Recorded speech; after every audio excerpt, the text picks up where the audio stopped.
I'm not a school funding expert. I am not a school funding expert. I'm not a school funding expert. However, I do remember a time here at the high school when we wondered if we would get all the buses back in or not. It was a complete disservice to the students and the parents of the district. Thank goodness now we've got a good fleet of buses. They're dependable, they're safe, they're up to date. It really has made a difference. When I started in the school nursing office a few years ago, I was very excited. However, it came to be that it was not enough of me to handle all of the school compliance and all the student needs. However, now there are 2 full-time RNs as well as 4 social workers that are helping to meet the needs of the students. I no longer have to worry about, does a student get his medication on time? Is there someone there available for an accident or an incident that we weren't planning?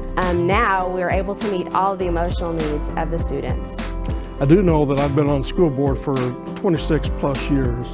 In the earlier days of that service, we were focused a lot on our programs and what we might have to cut, what staff we might have to cut, trying to meet budget. Since the EBF funding has come around, we're now able to focus on what opportunities we can bring kids and focus now on student success. Stories of previous custodians that were here was they called themselves the Bucket Brigade. They were called storm chasers, but in reality it was water leaking, so wherever they had water leaking they were taking buckets to.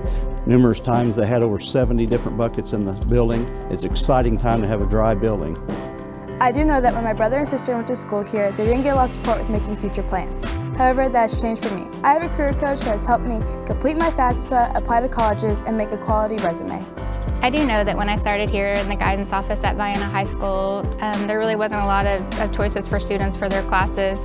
We were only able at that point in time to really offer the basics. But just as the time went on and we were able to hire more teachers and offer more courses to the students. So a lot of these classes, they're dual credit, and we also offer many courses that are endorsed through the state of Illinois as CCPE courses. So we're really proud of what we've been able to do here at Vienna High School. Vienna High School is a really great place with great people, but there was a time when we were struggling to survive here. We just didn't have the funding to do all the things that we needed to do. We were addressing staffing issues, addressing facilities. I didn't have time to do things like school improvement. We're in a much better place now. If you look at the 5 Essential Survey, that is so improved from where we were just a few years ago. I am not a school funding expert. I'm not a school funding expert. I'm not a school funding expert. I do know that having 32 or more students in a science class makes it impossible to have labs and hands-on experiences for our students.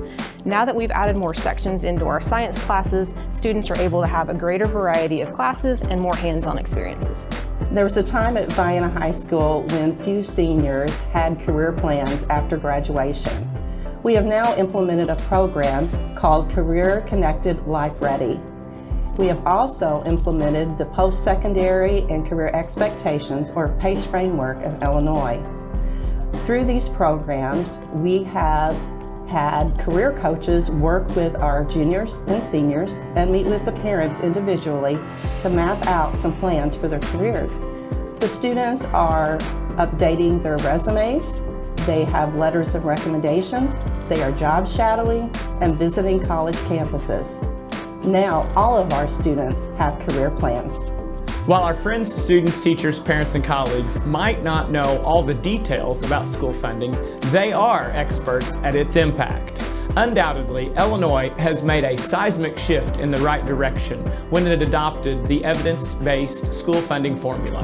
However, all of these gains that you just heard about, which is just the tip of the iceberg, are not a complete result of EBF. Many of them have been supported by numerous one-time grant monies and/or other federal COVID dollars. In order to sustain and continue this work, our movement forward from survival to thrive in our schools must be supported by EBF, and the state must make funding EBF a priority.